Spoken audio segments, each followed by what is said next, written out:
We need it. Oxygen. It's why we breathe.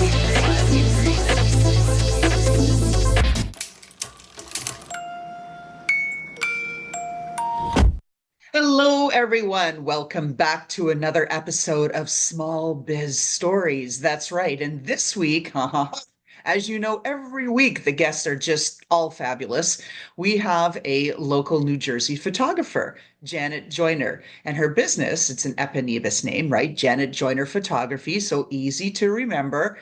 She really stood out in a crowd of folks we met at a Chamber of Commerce event in Jersey when she gave me her business card. And we're going to talk about that in just a moment and why. Janet, welcome to the show.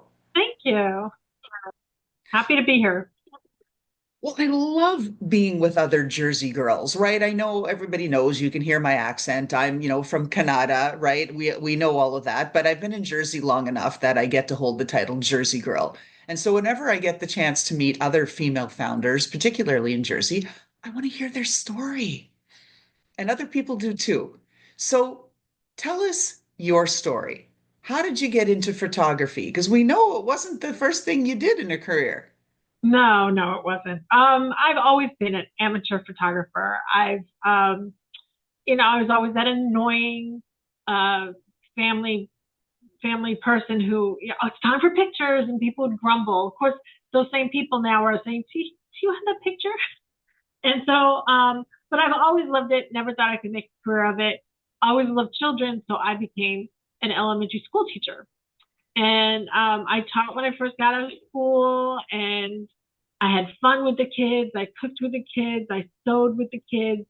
Um, but they were still learning, so it was good. But my husband went back to grad school in Michigan. I was in New Jersey. Husband went to grad school in Michigan. I left. I had my own kids. Um, and then when they got to be school aged, I went back to teaching, and it had totally changed. It was all about the test. They wanted you. It was all about the test scores. If it wasn't had anything to do with what was on the test, it was kind of frowned upon. So they didn't really want you cooking with the kids and sewing with the kids. And every time I heard myself saying, "You have to know this. It's on the test," I cringed. Probably wouldn't have left on my own, but the budget got cut, and I got laid off. And I was like, okay, sign from the universe. I wasn't really happy. So, what else would I want to do? I was knocking on 50's door. I was, almost 50. And I was like, I love photography. I love taking pictures. Why didn't I try that? You're never too old, right? And, it hasn't been easy. I've been in it for a little over 10 years now. It hasn't been easy, but the ups and downs of your own business is really hard sometimes. But I really love what I do. I especially love making women. Part of I do a lot of headshots, but I also do contemporary glamour photography, and I love taking women who don't feel beautiful or look beautiful, especially women who are over 40 who have put all their energy into their family and put themselves on the back burner. And so now they think they're too old, they're too fat, they're too this, they're too that. They look in the mirror and they tear themselves apart. I love to let them see themselves in the world the way the world sees them. Beauty is ageless, and so if I can let them see the beauty that they've always had, that gives me such joy. Oh, there's so much in that. So I always ask our guests, what do you think you're really good at? But I think you just answered that. You have the ability, and I've seen it in your photos, to find, I guess, that inner beauty and find a way for it to come out. Because not we all, there's a lot of women out there who are extremely confident in how they look and have no issues in front of the camera. I'm not one of them. I noticed a few years ago, I'm like, what are these things? These are jowls. What the what? Where did those come from? Right? Right. Well, it's all about the posing and the lighting. you know yeah, you just I always say when somebody comes in front of my camera, I'm like, I rules you don't have to remember because I will walk you through everything. You have to feel comfortable. But I'm like, you have to stand, you sit up straight all the time. You have to create space around the body. You have to like turn. If you turn, you make yourself thinner. So you really shouldn't be straight onto the camera if you're taking a picture. Just like turn slightly because you're making yourself thinner. And the minute it's funny because the minute I say you're making yourself thinner, okay, I'm there. Do you want me to move? Right. Yeah, right, right. And then remember, space around the body, you're making yourself thinner. Oh, okay, I got you. So it's really funny, but yeah, and then it's like I take a few pictures and I turn the camera around and they're like, "Oh, that's me," and I'm like, "That's all you." It's you think a model looks like a model on the street? No, they don't. So you just have to show that. And I always say, I tell you the way the world sees you, not the way you see yourself when you're looking in the mirror. Because, we don't tear people apart. We don't look, I look at somebody and I'm like, maybe they have beautiful eyes. And I'm always quick to tell them that. I'm like, oh my, your eyes are gorgeous. Or, oh, I love your hair, or, you can always find something positive to say about somebody. So you just, if something really strikes you about something, tell them, make their day. So I just try to highlight that in a photograph, especially the eyes, because of course the eyes are windows to the soul. So, I try to say, make that connection with the camera. So I make people feel comfortable. I keep talking to them, and once you relax, you can let your cute beauty shine. So that's what I do. And I think it's so important, that message of being kind. Offer someone a compliment. I mean, you don't want to be trite about it and just Right, try to force it. But right, especially as entrepreneurs and helping each other, as you said, the road is bumpy, right? right. You've got some good days, but there's a lot of crap days in between those good days. And just every once in a while, someone saying, wow, you look really good today. That color's really good on you, or Exactly. anything that you can say with honesty. Uh-huh. It makes such a difference, right? I love hearing it. Now, in our podcast, we always offer tips up front. We don't wait till the end because I hate that. I'm one of those people when you have this webinar and you're like, and we're going to tell you the secret to whatever it is, right? That we're pitching and we're hawking our snake oil today. And we're going to tell you 58 minutes into the webinar how you too can whatever have the body of whomever, right? Giselle Bundchen or some other supermodel. But we're going to tell you at 58 minutes and then we're going to charge you 95.99 for, whatever, right? We don't do Right, that. Tips up right. front. Okay, Janet, you have taken photos of multiple women, particularly those of us gals who are in our middle chapter of our journey on this planet. Give us some tips. What can we do? Um, well, like I said, you always back straight. Like if you could see me, like I'm in black. This is black. If I have my hands by my side, I have made it myself 4 inches wider because all the camera sees is arm to arm. You get your arms out from away from your body. I say create space because it breaks up the eye, makes you look thinner. Um, I also tell older women that do something I call turtle. You just kind of stick your neck out. If you can see, if I'm like this, my neck Yeah. is wider. If you stick your neck out like a turtle, you make yourself again thinner. It thins out. It highlights your chin line and kind of thins out just a tad, but enough that it kind of makes a difference. And like I said before, if you're taking a picture, go to the side a little bit because again, you're thinning yourself out. So those are my top tips. I always say there are 3 tips. Oh, and always never ever ever stand flat footed on in a something. I say pop a knee because if you pop a knee, you're going to shift your body and you're shifting a hip out.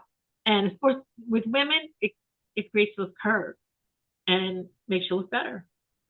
So those are my little tips that I always tell people that hopefully they'll remember them and next time they take a picture. And it's funny because if I do a presentation at a chamber or something, and I tell those tips, a few weeks later, I always get somebody say, oh, "I thought about you. I was taking a picture and I put my arms out or I turned a little bit or something." It's so funny, but it makes them feel good and it makes me feel good.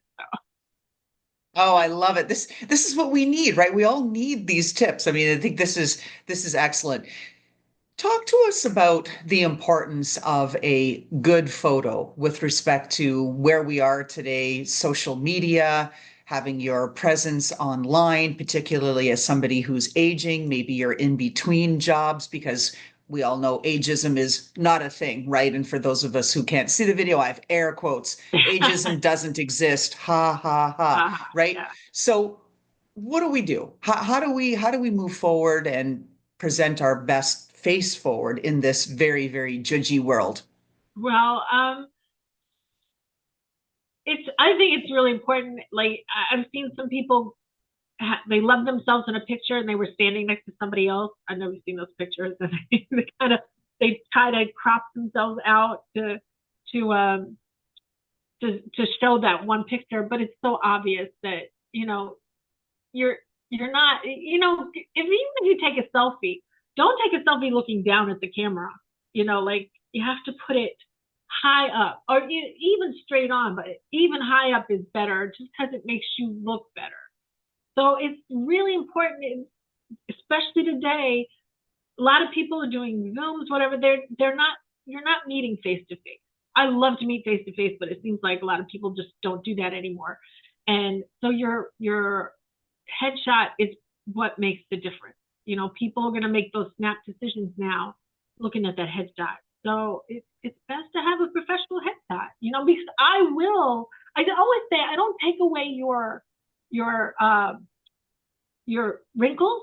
I take away the shadows from the wrinkles. So that's not the first thing you see. I'm not going to make, if you're 40, I'm not going to make you look 20, but I'm going to make you look the best you possibly can.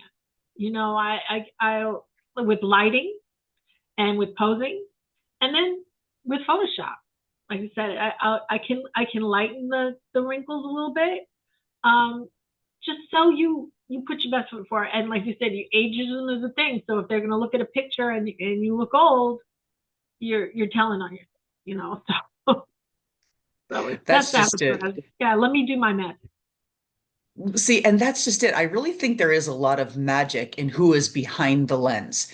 Having Mm, done several professional headshots before, oh my goodness, cringeworthy, right? The cheesy shots where they're like, yeah, put your hand on the chin, and put your elbow up here, pose here, put on this block they have, move here, and you're like, oh, and then you end up with this awkward, my arms aren't supposed to bend that way photo, and it's right. coming through in my non-fake smile, right? It's just they're brutal.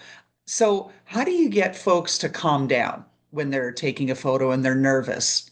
I just keep talking. I just keep, how'd you hear of me? What do you do? Wow, how long have you been doing that? You just keep them talking so they're not really thinking about it. And then, excuse me, while you're doing it, oh, okay, move this way. And then I don't care if I've taken the worst, not all pictures are great pictures. I'm looking at, oh my God, that's great. That's great. But sometimes when I really love it, I'm like, oh my God, that is so good. And I do it really without thinking. But the more I say, oh, that looks great, they relax. They're like, oh, and then I show them back the camera. I'll pick a really good picture. I'll show them back the camera. And they're like, wow, maybe you should know about, and they'll trust. So, and when they see their pictures afterwards, when I send them their pictures, they're like, "Wow, I love these." I had one guy who's like, "I can't. You're not going to get a good shot." It was like a dare. You're not going to get a good shot.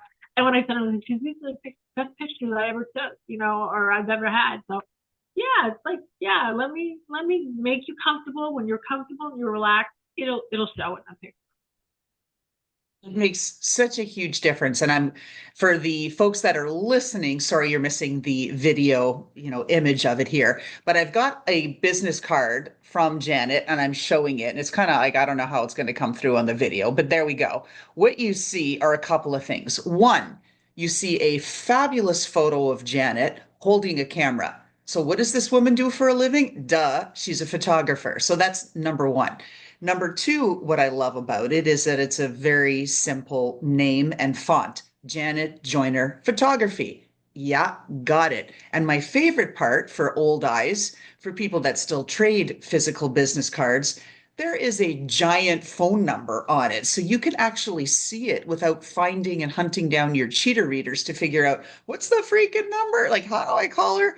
And then on the back, right to her brand, she has a beautiful three-generation photo of some women here who are posing. So it really emphasizes everything about the brand. And that was one of the reasons that when I saw Janet and met her at the chamber event, I thought, wow, I really want to have you on the show because we have so many female founders that who listen to this, and all male founders too, who are looking for better photos. And what's the importance of it and how do they get around? Anyway, long story short, I think that if everyone can think about a business card like that, I think it adds enormous impact. What have you experienced when you've handed your card out, Janet? What have you seen? What's the impact been?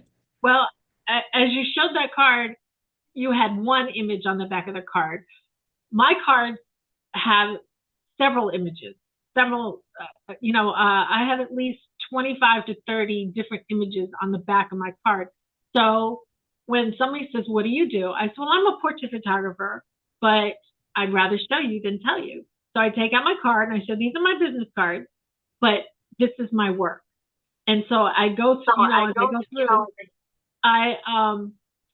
people are like, wow, that's really good, and then they remember me. They like, oh, I've never seen anybody do that before. And so they remember me. And so when I meet them again, maybe they don't remember my name, but they're like, you're a photographer. You're the one with a card. And I'm like, yep, it's me. And that's what it's all about, right? You have to be memorable to people so that they'll think of you whenever they do need a photographer. They're like, I got that card. So, and I also use it as marketing with my the people that I put on the back of the card, my current clients, because I'll send them a couple of cards and they're with the picture that they chose. So that's a picture that they love.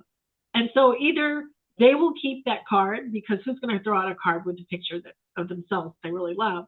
Or I send them two so that maybe they can give that card to, a significant other or somebody, and they're going to have that card as well.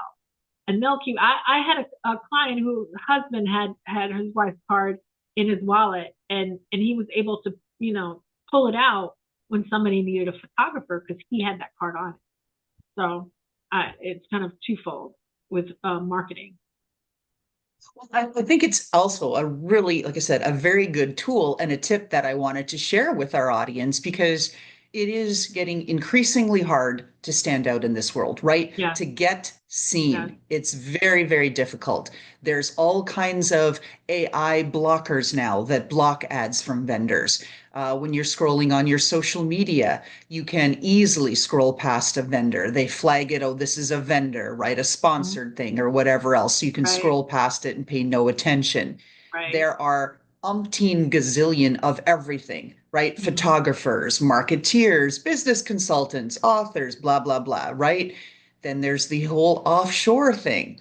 The talent pool has just increased ginormously, right? Around the planet. So how do you stand out? It's about finding creative ways to do that. For example, one influencer last week, I've already forgotten her name again, but I remember her story. She rented a billboard on Times Square to promote her new cookbook with the goal of selling more cookbooks than, oh my goodness, I'm blanking on her name. The cookbook of all cookbooks lady. Oh my goodness. Anyway, blanking. But she wanted to sell more than her. She hasn't, but still a really good approach and being different. So when you're trying to create brands and talking about this and that amongst women, how can women do a better job helping each other out in business? Just keeping them in mind. I attend like a couple of women only. Well, there's one I've belonged to two different chambers, and they both have specific women only network events. One is once a week and one's once a month. And I just find, like, especially the one that I've been a part of the chamber for years now, like 5 or 6 years, and you get to know the same women, and having one-on-ones with, like, really getting to know the person. If you meet somebody, and it doesn't have to be somebody that you really think, oh, you don't just say, oh, they can help me in my business. It doesn't. You don't know who they know, or you don't know who. So just if somebody seems like interesting, and somebody, oh, would you like to have a one-on-one so we can get to know each other?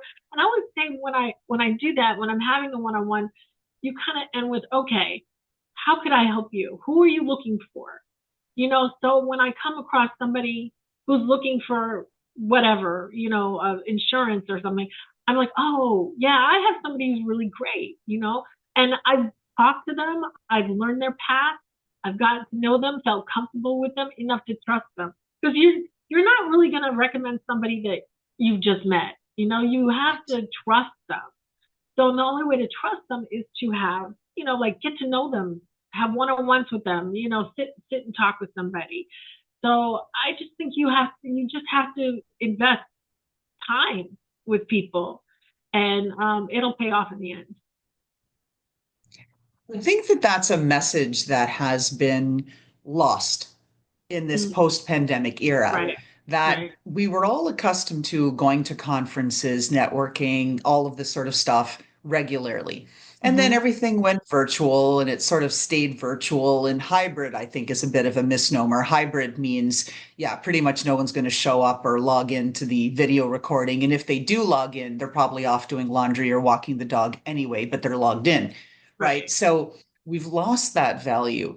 Talk to us about some of the valued experiences you've had by networking in person. I've just, I mean, I've met friends, and clients. Like these people were friends, and then when they needed, uh, well, I had something called 40 over 40, which I was trying to market to women over 40, and these women who were kind of hesitant to get in front of a camera trusted me. They're like, oh, I'll do it. They were, I kind of asked one person to do it, to get it started, and she was not comfortable in front of the camera at all. But she came because it was me, because I was her friend asking, and then she ended up loving the picture. So I just think you have to, when you when you need something from somebody and they trust you, they'll do it for you, even though in the end it ended up being for themselves as well. Because that when with contemporary glamour, yeah, maybe you're hesitant to do it, but it's empowering. When you feel beautiful and you feel uh excited about what's going on, it just gives you so much confidence. So I just feel like I've really made a lot of friends just going through these networking events. So it's been not only good for the business, but good for me. Well, it's funny you say that. I haven't been on the scene here long with respect to the chambers of New Jersey, but I've made a commitment in 2025 to be more physically present in front of folks because well, I'm zoomed out. I mean, that's really where it is. Yeah, Zoomed out, and that really hasn't led to anything anyway. It feels very pressured and artificial. You go into a breakout room, you have 2 minutes, go, Laurelyn, Janet, hi, yeah, yeah, next. I hate And those. then it's like barf, barf, barf, barf. I'm just not a fan. But one of the things and one of the reasons why I do this podcast or have conversations with any folks in my network is I love learning. I always get one nugget of value or more from the people I talk to. And at the Right, chamber events I've been to, no, there's no business that I've had from them. Again, it's also early days. But that said, I am meeting so many interesting folks, guys and gals, and learning all kinds of things from them. Oh, I've done this to help my business grow. Oh, I've done this. Have you tried this thing? This is a really good marketing tactic. I'm like, right, wow, right. dang. So it's fueling that Hmm. entrepreneurship, I guess, gas tank that I have, because as we Hmm. talked about through the show here, you can go pretty low and empty sometimes, and you just Right, need a bit more fuel. And maybe it's your turn that day to be the one who's getting fueled. Whereas the other times when you are up, it's your turn to give the fuel, right, right, to the other business right. owners. And I love the community. Oh, I do too. I do too. It's like you said, it just feeds my soul. If I feel bad if I don't go, because it's like, you're happy to see these women, they're happy to see you, and it makes you feel good. So Oh, I know. There's the upcoming coffee, the morning coffee, the monthly coffee with the women. It's like, I am so bummed. I've only got to one, but I can't go to the next one because I'm going to be actually on the left coast doing a training. But just dang, because everybody really, and this is what I find interesting and that has surprised me. Women are among the first to tear you down when it comes to social media, social anything like, oh my God, she looks fat, she's awful, she's this, she's that, just horrific. Or in mhm. business, oh, she must have bought her followers, she did this, she did just scathing, scathing, not Yeah, helping each other at all. But in the community, I said that's where I haven't been on the scene long, as I've said, but I feel supported. And wow, yeah. like what a huge difference that is. Yeah, in one of my networking groups, that's the one that meets every week. Um, this one of the women started. It was literally called love bombing. I think we're some people didn't like the word bomb, so it's like love tapping or something. Every week, we put our name in a hat and we pick somebody new, and we follow them on Instagram or Facebook, wherever they are, and we when we see their post, they know it's like we picked them the week before, so next week they have time to get ready to get all their posts out, and so now have all these new followers, and whenever anybody sees a post, we're trying not only to like the post but to comment, because we know that raises the Right. algorithm, right? So now you have all these women supporting you, and once people follow you, they see your um posts now every week. As long as you keep interacting with them, you'll see their posts every week. So you have this whole group of women now supporting you. So it's been really, really Oh, that's lovely. I love that. And that algorithm, I call it feeding the beast, right? great. Everybody's like, okay, like mine, I'll like yours. Kind of, I keep feeding the beast. So we are almost out of time. So tell folks how they can find you and where they can find you. Okay. Well, you can go check out my website at Janet Joyner. That's JanetJoyner.com. You can call me at 201-357-5699. You can follow me on Instagram at Janet Joyner Photography. Also on Facebook, but what I post on Instagram automatically posts to Facebook, but it's also Janet Joyner Photography. So that's primarily where I am. Excellent. We have our last question, which is my signature question of my podcast. And I've had approaching now, I think I've got to look at the number. I'm somewhere around 250 guests now. Oh, great. So yeah, it's been a while. We were ranked for a while. I got burned out like everybody else, but we're bouncing back. Let me tell you, bringing back fabulous guests and all kinds of goodies. So the question is, when we look into your closet, now you've got to be very descriptive because we have some folks that are just on the audio version here. They don't have the video version. And we look into your closet, Janet. There's got to be some pair of footwear, shoes, boots, something that you instantly gravitate to because they just represent who you are, they personify you, they give you good energy. What are we looking at? Just describe it for us. Well, I don't know about it. I've been known to wear a lot of red.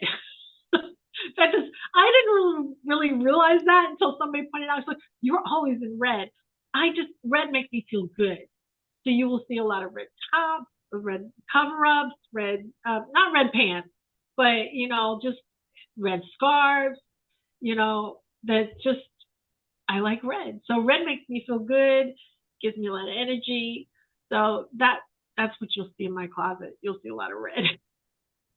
Excellent. So, with that, we're going to say goodbye and thank you to the lady in red here, Janet Joyner from Janet Joyner Photography, right in the heart of Jersey. We really appreciate all the tips and the time you've given today to our audience, telling us that yes, even over 40, it is possible to take a good photo, right? Yes, it is. It is. Thank you. It's been wonderful. Thank you for having me. Thank you, Janet. Okay. Bye bye. And how about that fantastic intro by Touch Circle?